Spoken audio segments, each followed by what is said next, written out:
It is the 28th of March, 1942, and somewhere in the estuary of the Loire, an old American destroyer is running at full speed towards a lock gate that has never once been forced open by an enemy. Her name is HMS Campbeltown, though tonight she is flying a German ensign and pretending to be something she is not. At her wheel stands Lieutenant Commander Stephen Beatty, a man whose name would not become widely known outside the Royal Navy for months. The night smells of oil and cordite and the cold salt of the Loire estuary. Searchlights are beginning to sweep the water. Somewhere ahead, German gun crews are still deciding whether the ship in front of them is friend or enemy. What Campbeltown carries is not visible from the deck. Packed into her bow, sealed behind concrete, is close to 4.5 tons of amatol, wired to fuses set to burn for hours rather than seconds. In the next 24 hours, this converted destroyer would destroy the only dry dock on the Atlantic coast capable of holding the German battleship Tirpitz, and she would do it without a single bomber leaving the ground. By early 1942, the Royal Navy had a single, specific fear. Tirpitz, sister ship to the sunk Bismarck, was sitting in Norwegian waters, and if she ever broke out into the Atlantic, there was only one place on the entire coast of occupied France where she could be properly repaired. That place was the Forme Écluse at Saint-Nazaire, the Normandy dock, built before the war for the largest liner in the world, and large enough for nothing else on the Atlantic seaboard except Tirpitz herself. Bombing had already been tried against similar targets. Raids on the U-boat pens further down the coast achieved almost nothing. The concrete roofs simply absorbed the weight of the attack and stayed standing. The dock gates at Saint-Nazaire were protected by their own scale. Each caisson weighed over 1,600 tons.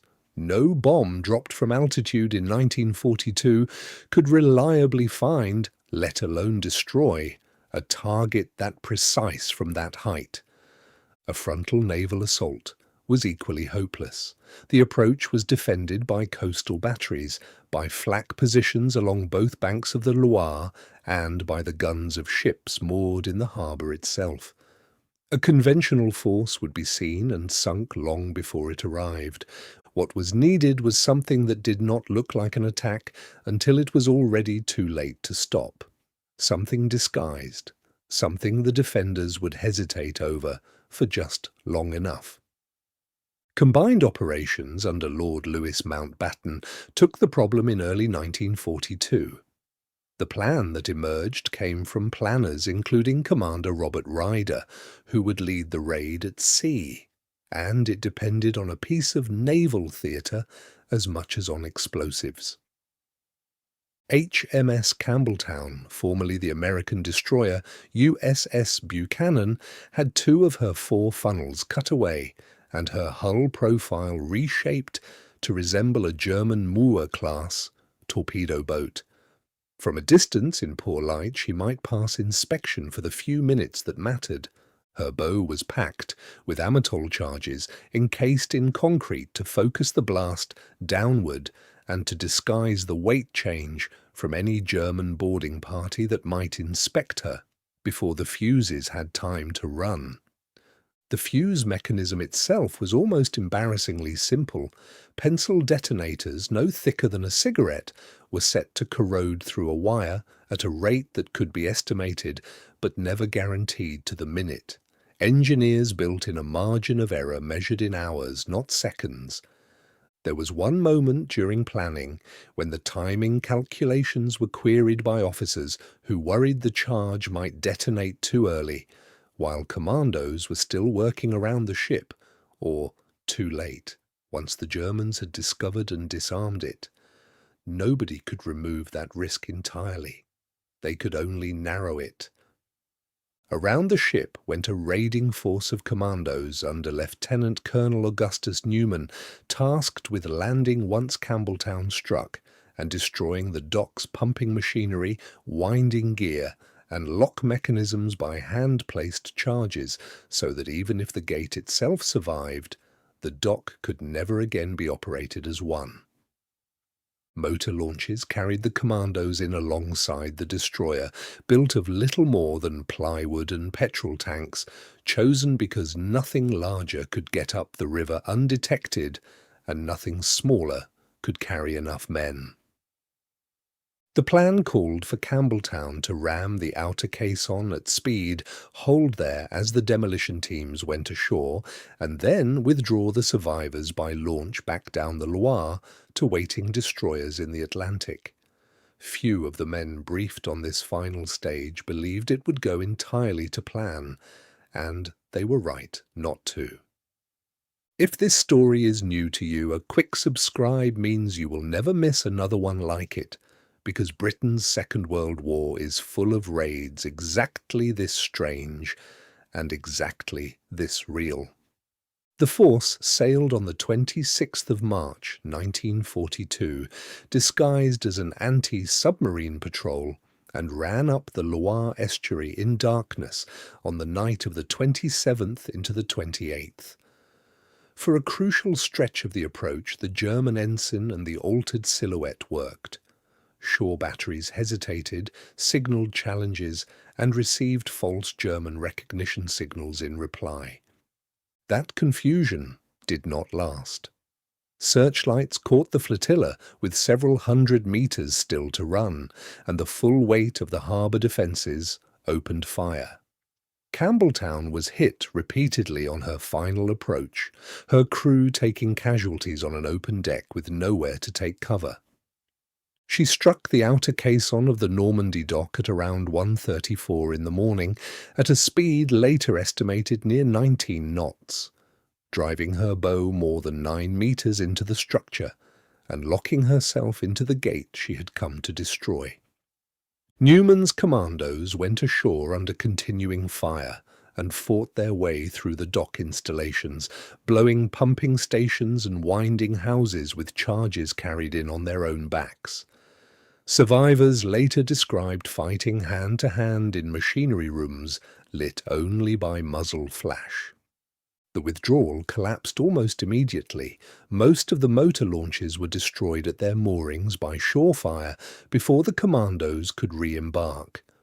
Of the raiding force of just over 600 men, more than half were killed or captured. Only a small number made it back down the Loire and out to sea.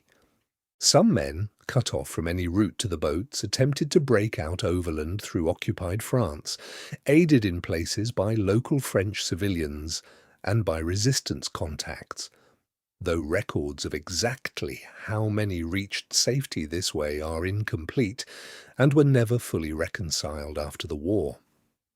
For nearly 12 hours after the raid, Campbeltown sat wedged in the dock gate, apparently harmless, while German officers and engineers inspected the wreck and brought over civilian guests to view the captured vessel. At around 10:30 on the morning of the 28th of March, the concealed charge detonated. Surviving German accounts gathered after the war described the explosion killing a large number of those aboard and on the dockside at the time, including several German officers who had been touring the ship only minutes earlier. The Normandy dock gate was destroyed. It would not be repaired or brought back into use for the remainder of the war, and Tirpitz, the ship the entire raid had been designed to deny a home, never gained access to a dry dock on the Atlantic coast for the rest of her existence. Germany's equivalent tools for this kind of work were built for very different jobs.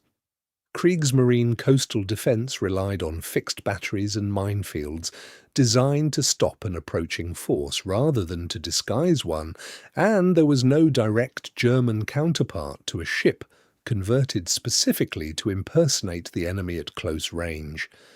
The Americans, watching British raiding methods closely through 1942, would draw on combined operations experience when planning their own commando forces later in the war. though nothing in the American or Soviet arsenals attempted quite the same combination of blockship, disguise, and delayed charge used at Saint-Nazaire. German authorities did respond directly to the raid. Coastal security along the French Atlantic ports was tightened significantly in its aftermath, with additional garrisons, closer inspection of approaching vessels, and revised procedures for handling captured shipping, all traceable in post-war assessments to the lessons of Saint-Nazaire. The material impact was measured for the rest of the war. No German capital ship ever used a dry dock on the French Atlantic coast again. Tirpitz remained confined largely to Norwegian waters until she was finally destroyed by RAF bombers in November 1944, an outcome historians have connected, at least in part, to the docking options closed off at Saint-Nazaire. The psychological impact reached further than the dock itself. German commanders along the whole French coast were left to wonder whether any moored ship, any harbour approach might conceal the same trick again, and Atlantic wall defences were reinforced accordingly through the following 2 years. Operation Chariot remains, by the official count, the single action of the Second World War for which the most Victoria Crosses were awarded, 5 in total, among them Stephen Beatty and Robert Ryder. Objects and photographs from the raid are held today at the Imperial War Museum in London, and the story is told in detail at the National Army Museum's Second World War galleries. Historians continue to debate exact casualty figures on both sides, and some records of the escape attempts through occupied France were never fully recovered, destroyed, or lost in the chaos of the following years. What is not disputed is the outcome. A lock gate weighing over 1,600 tons, put out of use by a raid that cost the Royal Navy 1 obsolete destroyer. Stephen Beatty was taken prisoner within hours of the explosion, captured on the dockside he had just helped destroy, and he spent the remainder of the war in a German prisoner-of-war camp, unaware for some time that he had been recommended for the Victoria Cross. He would not see Saint-Nazaire again as anything other than a memory. The dock gate his ship had rammed sat unusable for the rest of the war, a permanent gap in France's Atlantic coast that no German engineer ever closed. What Campbeltown carried into that gate weighed less than a single artillery shell. It changed the shape of the naval war in the Atlantic for 2.5 years. Not a battleship, not a bombing raid, one old destroyer, disguised and driven straight at the gate.